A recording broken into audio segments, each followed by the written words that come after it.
Cher pasteur Shalom, Shalom. nous rappelons que vous êtes le pasteur de l'église Isop et Tabernacle, Oui, qui se situe sur la rue 5 Zambia, dans le quartier Luoshi, commune annexe, ville de Lubumbashi. effectivement. Est-ce que vous pouvez vous présenter les noms? Je réponds au nom de Neville Monibong Kwibe. Merci beaucoup. Merci. Nous avons quelques préoccupations. Mhm. Nous voyons le mois de février s'achever, mais il y a une date remarquable au courant, surtout à la fin du mois de février, qui est le 28 février. Une date très remarquable dans le monde du message. Pouvez-vous nous dire de quoi s'agit-il? Parce qu'il y a certaines tendances qui disent que c'est la venue du Seigneur Jésus-Christ, surtout à l'année 1963. Il y a d'autres tendances qui ne veulent pas admettre que c'était la venue du Seigneur Jésus-Christ, mais qui s'alignent à la venue de la parole. De quoi s'agissait-il? Et c'est exactement quelle date? Merci pour la question. Quand on parle de la venue du Seigneur, de la venue de la parole, je voudrais juste m'attarder sur une petite chose. Que ce soit la venue de Jésus, que ce soit la venue de la parole. D'ailleurs, la Bible nous dit dans Jean chapitre 1er que au commencement était Dieu, Dieu a été fait chair, et cela était devenu le Seigneur Jésus-Christ. Donc la parole, c'est un homme. Alors le 28 février, c'est une date très remarquable, une date que j'appellerais une date puissante parce que c'était le jour où le Seigneur Jésus-Christ a été photographié accompagné de ses anges. Et il est vrai que certains ne puissent pas comprendre cela. Voilà pourquoi le frère Branham a dit dans la prédication quelle est l'attraction sur cette montagne. Il dit, pourquoi tout ce bruit? C'est l'accomplissement des Écritures. Il y a des bruits parce qu'il y a l'accomplissement d'une prophétie. Quand la prophétie s'accomplit, il y a toujours des complications. Il y a des gens qui ne comprennent pas. Alors, s'agissant de cette date, vous devez comprendre qu'en 1962, Frère Branham a eu une vision. Et pendant cette vision, Dieu lui a dit que quand ça va s'accomplir, il devait se retrouver en Arizona. Et le temps où cela a commencé à s'accomplir, il est parti en Arizona et il a été visité par 7 anges qui sont venus du ciel et leur mission, c'était de lui apporter la parole. Et vous comprendrez avec moi qu'une fois que la parole est révélée, il y a toujours des confusions, il y a toujours des divisions parmi les peuples de Dieu. Le 28 février 1963, Frère Branham était dans les montagnes, très haut, et cette écriture qui est dans Apocalypse chapitre 10 a été accomplie. L'ange puissant, le Seigneur Jésus-Christ, est descendu et il a apporté la parole au messager du septième ange. Merci beaucoup, cher pasteur. Mais pour une bonne compréhension des internautes qui nous suivent maintenant, pouvez-vous nous préciser quand vous dites que c'était l'accomplissement de la prophétie? De quelle prophétie s'agit-il? Et vous savez que l'accomplissement de cette prophétie, Frère Branham parle de plusieurs prophéties qui se sont accomplies. Il parle de Luc 17:30. Il parle d'Apocalypse 10. Il parle de Joël 28. Il parle même de Malachie chapitre 4. Parce que quand il parle de Malachie chapitre 4, il dit que ce n'est pas un homme, c'est Jésus-Christ lui-même, mais qui vient à travers un prophète. Dans ce jour-là, il y a eu plusieurs écritures qui s'étaient accomplies. Mais je voudrais que vous puissiez retourner dans la Bible, vous verrez que c'était l'accomplissement exact d'une prophétie de Matthieu chapitre 17. Dans Matthieu chapitre 17, Jésus qui descend de la montagne, après la visitation de Moïse et Élie, en descendant la montagne, il demande aux disciples de ne pas parler de la vision.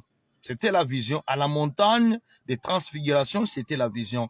Et Frère Branham dit dans la prédication, Jésus glorifié, que cette vision doit s'accomplir encore à la montagne. Et nous avions vu que là, il y avait 2 témoins, il y avait 3 témoins. Et lors de cet événement du 28 février, il y a aussi 3 témoins. C'était l'accomplissement de la venue de Jésus-Christ sur la terre dans son état glorifié, selon la promesse de Matthieu chapitre 17. Merci beaucoup, mais est-ce que vous pouvez nous aider à décrire exactement qui ont représenté les 2 témoins que nous retrouvons dans la Bible par rapport maintenant à l'accomplissement du 28 février 1963? Et dans la Bible, dans le Nouveau Testament, nous voyons, il y a eu Pierre, Jacques et Jean qui étaient là. Et dans ces temps de la fin, lors du 28 février, nous voyons qu'il y a eu aussi 3 témoins. Il y a eu William Branham, il y a eu Jen Norman et il y a eu Sotman. Les 3 témoins. Merci beaucoup. Mais si nous revenons dans la Bible, c'est vrai, il y avait 3 témoins. Et puis après, il y avait aussi 3 personnes sur la montagne, dont Jésus-Christ lui-même. Il y a aussi Moïse et Élie qui ont apparu pour lui faire compagnie. Maintenant, à la montagne dont vous faites référence du 28 février, s'il y avait vraiment ces 3 témoins terrestres, qui sont les 2 frères qui ont accompagné William Aaron Branham, le 3e témoin, maintenant, aidez-nous à décrire qui étaient ces 3 témoins célestes des jours du 28 février 1963. Vous voyez que dans cette écriture de Matthieu chapitre 17, il y a plusieurs aspects. Il y a plusieurs aspects. C'est pourquoi vous verrez qu'il y a eu 3 témoins célestes qui sont venus et chaque témoin représentait quelque chose. Il y a eu le Seigneur Jésus-Christ qui est la personne principale dans cette prophétie ou dans cette vision. Le Seigneur Jésus-Christ qui est la personne principale. Maintenant, quand nous voyons Moïse et Élie, c'est là où il y a eu une autre partie de la prophétie, parce que Élie qui est là, qui représente les vivants, qui vont partir dans l'enlèvement, les gens qui vont partir vivants dans l'enlèvement, et Moïse qui va représenter les gens qui vont mourir. Donc vous voyez qu'il y a une double partie de la prophétie, et voilà qu'à 7 ans de la fin, on n'avait pas besoin de cette deuxième partie, parce que cette deuxième partie doit s'accomplir aussi, et ça s'accomplit déjà. Parce que le même message que nous avons, c'est le même message qui va partir chez les Juifs. Et quand vous comprenez bien les Écritures, vous verrez que ces anges qui étaient là, parce que là, on parle maintenant de la venue de ces 7 anges. Et ces 7 anges qui sont venus, Frère Branham dit que ces anges-là représentent leurs âges à 7 ans de la fin. Et quand Jésus revient, il est accompagné de ces anges. Ça, c'est la parole de Dieu. Merci beaucoup, mais si nous pouvons rester à l'événement du 28 février. Au 28 février, il y avait Jésus-Christ avec 2 témoins. Et que vous venez de décrire que les 2 témoins aujourd'hui, il s'agissait de ceux qui devraient partir vivants et ceux qui étaient décédés. Alors, il reste le Seigneur Jésus-Christ. Le jour du 28 février, on a vu la visitation de 7 anges célestes. Alors, comment faire les rapprochements avec 2 témoins, Moïse et Élie, par rapport aux 7 anges qui ont visité William Aaron Branham? Voilà, il y a rapprochement, pourquoi? Il y a rapprochement dans le sens que les 7 anges qui sont venus, leur mission à eux, c'était juste d'accompagner le Seigneur Jésus-Christ. Parce que le Seigneur Jésus-Christ étant l'époux, il est toujours accompagné. L'époux ne vient pas seul, il est toujours accompagné. Alors quand il vient, il apporte un message qui va partir chez les Juifs. Je vois que vous voyez que dans cet accomplissement de la prophétie, il y a un élément surnaturel qui doit encore s'accomplir chez les Juifs. Cet élément-là, c'est d'apporter ces messages maintenant aux gens, aux Juifs. Je crois que vous comprenez là. Alors le Seigneur Jésus-Christ s'est fait accompagner de ses anges. Ils sont venus rencontrer Frère Branham. C'est pourquoi vous verrez que dans le message, quand on lui a dit de retourner à son église, un ange venait chaque jour pour lui apporter le message. La révélation du premier sceau, la révélation du deuxième sceau, du troisième, quatrième, cinquième, sixième. Mais à la révélation du 7e sceau, c'était le Seigneur Jésus-Christ qui lui-même descendit et lui donnait l'interprétation de la parole. Et quand vous parlez de la descente du Seigneur Jésus-Christ lui-même, c'est important une chair humaine ou bien c'était un esprit? Mais l'esprit, peut-être une vision. Mais l'esprit, on peut photographier l'esprit? Non. On ne peut pas photographier non plus une vision.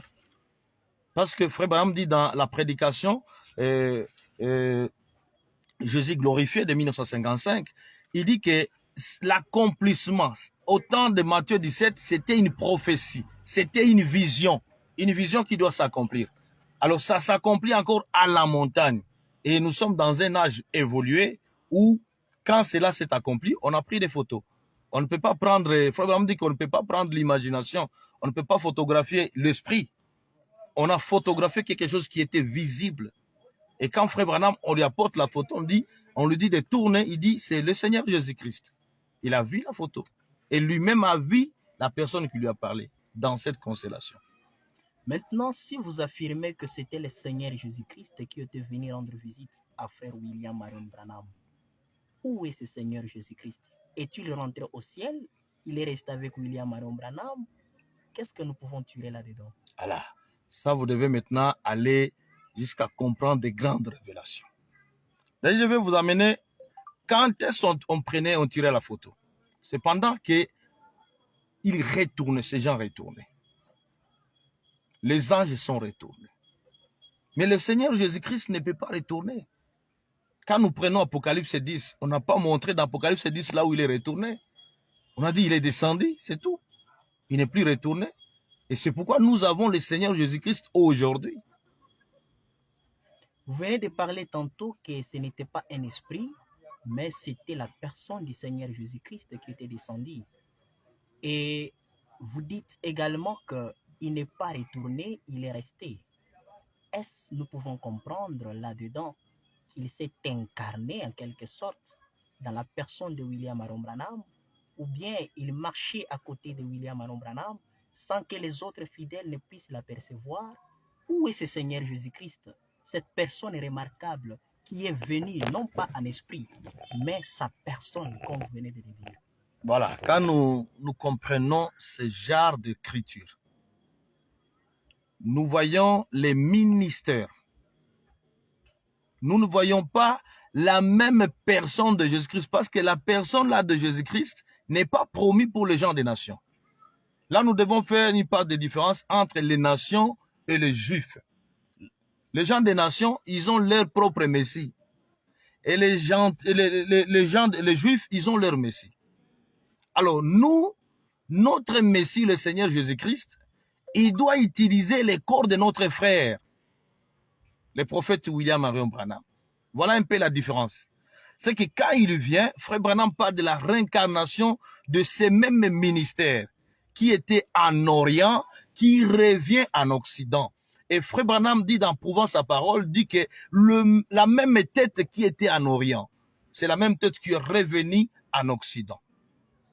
Donc c'est le même ministère du Seigneur Jésus-Christ qui est revenu aux gens des nations. Et vous comprendrez que quand il vient aux gens des nations, il a l'objectif, c'est d'accomplir Luc 17:30. Et quand il accomplit Luc 17:30, l'ouverture de la parole, nous voyons le signe du Messie, nous voyons la parole être révélée, on nous ramène à notre manne d'aujourd'hui. Après cette mission, le Seigneur Jésus-Christ va retourner chez les Juifs. Avec évidemment les mêmes messages que nous avons écrits aujourd'hui. Merci, mais nous savons tous que William Marion Branham, lui comme personne physique, n'existe plus. Il n'est plus sur cette terre. Il se repose comme tous les autres saints. Et où serait parti ce ministère du Seigneur Jésus-Christ, pour ne pas dire la personne du Seigneur Jésus-Christ? Dans qui il œuvre maintenant? Pensez-vous qu'il y a quelqu'un qui a pris la relève? Écoutez, ce ministère de Jésus-Christ, ce n'est pas un don de guérison. Ce n'est pas un don de prophétie. Ce n'est pas un don de parler en langue.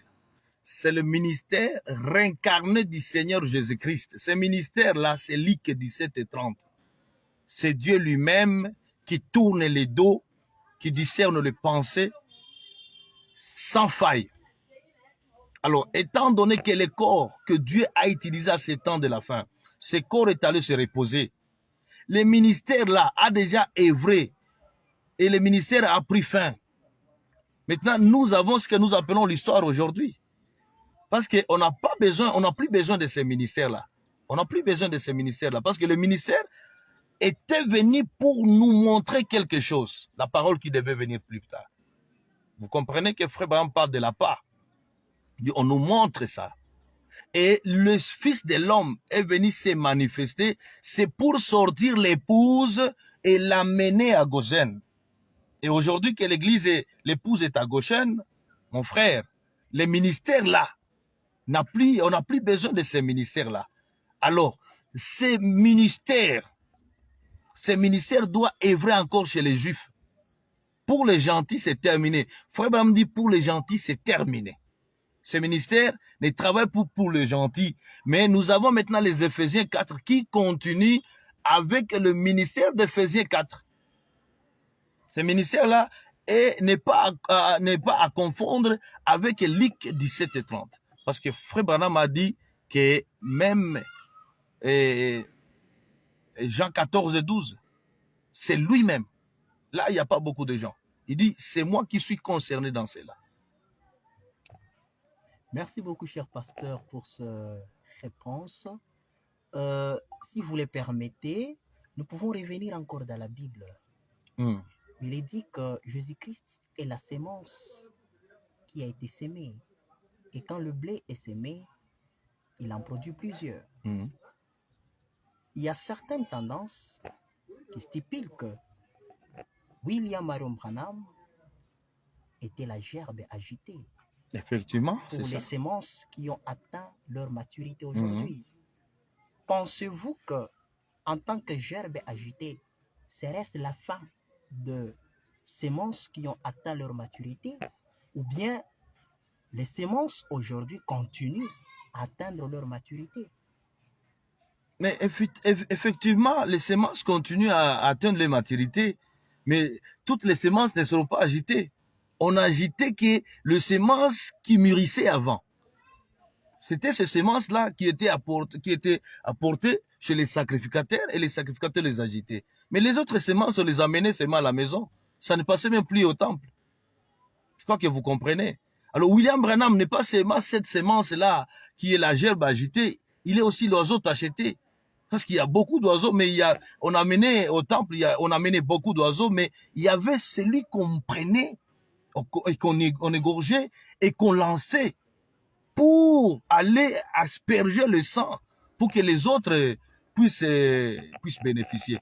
Alors il y a beaucoup de semences, il y a beaucoup de serviteurs de Dieu aujourd'hui dans leur ministère. Les signes sont en train d'être visibles, mais ils n'ont pas le même ministère qu'avait Frère Branham. Là, nous devons vraiment nous mettre d'accord. Et là, les gens sont d'accord qu'on ne peut pas s'égaler à Frère Branham. Le ministère que nous avons, ce sont des petits ministères qui sont en train de pointer vers le grand ministère qu'avait Frère Branham. Comment est-ce que vous pouvez appeler ceux-là, peut-être vos compagnons dans le service, pasteurs des églises, qui s'autoproclament aujourd'hui comme de remplaçants de Frère William Marion Branham? Pensez-vous qu'ils sont en train de blasphémer? Pensez-vous qu'ils sont allés très loin de la frontière? Bon, personnellement, je n'ai jamais entendu quelqu'un se dire remplaçant de Frère Branham. Remplacer Frère Branham, c'est autre chose. Mais il y a des gens qui se disent, déjà qui ont pris la relève. Alors, pour ce qui est de personnes qui ont pris la relève, il y a des promesses que Frère Branham lui-même a laissées, que des gens prendront la relève. Ça veut dire quoi? Quand papa part, il y a toujours un aîné qui reste à la maison, qui va aider les autres enfants à grandir. Ça c'est normal. Si dans le ministère de quelqu'un, il se croit que c'est lui qui fait la relève, c'est bien, que Dieu l'accompagne. Parce que quand papa rentre à la maison, il y a toujours quelqu'un, un adulte qui reste à la maison. Alors pour remplacer papa, là on ne croit pas. Moi je ne crois pas qu'il y a quelqu'un qui a remplacé Frère Branham. Heureusement que je n'ai jamais entendu quelqu'un dire qu'il a remplacé Frère Branham. Parce que si on remplace Frère Branham, on remplace les ministères. Frère Branham n'est plus le 7e messager, il est maintenant à la place du 7e messager. Alors il doit avoir son message. Mais je crois que tous ceux qui se disent ayant pris la relève de Frère Branham, ils utilisent le même message de Frère Branham. Donc ils ne blasphèment pas. Bon, prendre la relève, non. Frère Branham en a parlé dans plusieurs citations. Et cette prise de relève, est-ce que ça se limite seulement à s'autoproclamer ou bien croire en soi-même, ou bien il faut être confirmé par Dieu lui-même? Bon, la confirmation, c'est quoi? La confirmation, quand Dieu le confirme, il trouve qu'il est capable, la personne même qui se croit en lui-même qu'il a pris la relève et qu'il voit que Dieu l'accompagne de ces signes. Je trouve qu'il n'y a pas de problème. Parce que Frère me dit que regardez ce que vous faites. Si Dieu l'accompagne, c'est que Dieu est dans la chose. Si Dieu ne l'accompagne pas, ne le confirme pas, c'est que Dieu n'est pas dans la chose. Alors si quelqu'un s'est dit, où les gens ont vu en lui ces ministères-là de relève, je ne trouve pas de problème. Et personnellement, il y a quelqu'un, ou bien peut-être vous-même, vous avez déjà rendu compte que vous avez pris la relève, ou bien vous pensez que quelqu'un parmi les prédicateurs du message aurait pris la relève? Bon, la relève, Frère Branham parle, il dit que les jeunes prendront la relève. Moi, si je suis jeune, j'ai pris la relève de Frère Branham. J'indique aux gens le messager. Hein? Il y a des gens qui se disent qu'ils ont pris la relève. Et je crois que si Dieu les accompagne, bon, tant mieux. Moi-même, je suis jeune. Frère Branham m'a dit que les jeunes ont pris la relève. J'ai aussi pris la relève. Merci beaucoup, cher pasteur. Nous rappelons que nous sommes avec le pasteur Neville Moulibongue de l'église Isop et Tabernacle. Ouais. Cher pasteur, votre mot de clôture par rapport à la journée du 28 février, faudrait-il nécessairement célébrer cela? Bon, bien une grande manifestation devrait avoir nécessairement lieu dans le monde du message. C'est quoi en fait? Qu'est-ce que vous prévoyez pour une journée spéciale? Mais pourquoi ne pas célébrer une très grande journée comme le 28 février? Je crois que tous les gens, le croyant de ce message, quand ça arrive le 28 février, il devait se tenir debout et dire merci Seigneur. Merci Seigneur pour ces jours. Parce que si ces jours, cette date n'était pas, nous ne serions pas ce que nous sommes aujourd'hui. Mais c'est grâce à cette date du 28 février que nous avons réussi un puissant message qui balaye le monde aujourd'hui. Que les gens acceptent, qu'ils refusent, mais ce qui nous fait différents des autres églises dénominationnelles, des autres églises du monde, c'est cette date du 28 février que toutes les prophéties attendaient l'accomplissement. Le sage de l'Ancien Testament, les prophètes de l'Ancien Testament, même Jésus, il a pointé ce jour-là. Le 28 février, c'était un jour puissant. Et vous voyez que quand vous prenez Apocalypse chapitre 5, vous comprendrez qu'au ciel, il y avait du calme. On a demandé à Jean s'il trouve quelqu'un qui puisse prendre des livres. Personne au ciel, personne sur la terre. Mais au chapitre 6, quand l'agneau s'est présenté, il y avait la joie. Il y avait la joie quand il commence maintenant à ouvrir le chapitre 6, il commence à ouvrir les sceaux. Maintenant, regardons le chapitre 7. Quand nous prenons le chapitre 8 plutôt, le verset premier, nous voyons qu'à l'ouverture du 7e sceau, il y a eu du silence. Mes frères, les anges, tous ces cris qui étaient au ciel, les gens se sont posés des questions, qu'est-ce qui va arriver? Mais dans Apocalypse chapitre 10, nous voyons que quand l'ange descend, il y a des tonnerres. Et le monde et tout est agité. Mais c'est un jour que nous devons célébrer. Un jour, quand nous voyons ces jours arriver, les gens, les serviteurs de Dieu, les frères et sœurs, les enfants de Dieu devaient être dans la joie. Parce que la Bible dit dans Zacharie, soyez dans l'allégresse. C'est Dieu qui a promis. Il a dit cela, soyez dans l'allégresse. Et nous sommes dans l'allégresse. Merci beaucoup. Je crois que le monde du message en général est dans l'allégresse, comme venait de le dire. Sauf que, si vous le permettez, nous pouvons rappeler qu'il y a plusieurs tendances dans le monde du message. Il y a ceux qui considèrent aujourd'hui Frère William Maron Branham comme étant la personne lui-même du Seigneur Jésus-Christ, c'est-à-dire qu'il l'adore, il prie, il baptise au nom de William Marion Branham. Pendant que les autres, eux, s'alignent seulement du fait que William Maron Branham est prophète et restera prophète, serviteur du Seigneur Jésus-Christ. Et je pense que la tendance, bien la manière de célébrer cette journée est directement différente les uns par rapport aux autres. Pensez-vous que c'était vraiment une bonne idée de dire qu'on devrait célébrer cela et que les enfants de Dieu soient tous dans l'allégresse, parce que je vois déjà des joies de couleurs différentes. Mais mon frère, c'est ce qui fait la véracité de ces messages. S'il n'y aurait pas de tendances, s'il n'y aurait pas de tendances de compréhension différentes, ces messages ne seraient pas vrais. Mais parce qu'il y a plusieurs compréhensions, ça montre que le message est vrai. Ça montre que le message est vrai.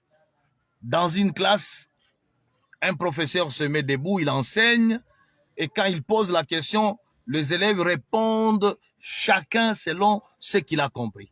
Or, le message, ce qui fait la fierté du message, ce qui fait la bonté du message, la joie du message, c'est quand il y a beaucoup de tendances. Mais nous croyons, Frère Branham a dit qu'à la fin, tous ces gens seront unis. Tous nous nous battons autour d'un seul homme, William Branham. Ces gens disent il est Dieu, les autres disent c'est un prophète, les autres disent c'est seulement un frère, mais tous nous parlons du message. Nous allons comprendre un jour la même manière. Nous sommes presque à la fin de notre séance. Est-ce que vous pouvez faire comprendre les internautes votre position par rapport doctrinale, par rapport à l'adoration de frère William Aaron Branham?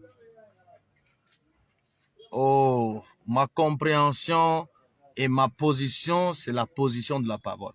Moi, personnellement, je n'ai pas de position. Moi, je n'ai pas de position, je n'ai pas de compréhension. Je comprends de la manière que la parole le comprend.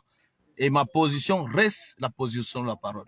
Dans la prédication, le début et la fin de la dispensation des gentils, Frère Branham dit que le début, la dispensation des gentils a commencé avec l'adoration d'un prophète et ça va se terminer avec l'adoration d'un prophète. Et moi, je crois cela.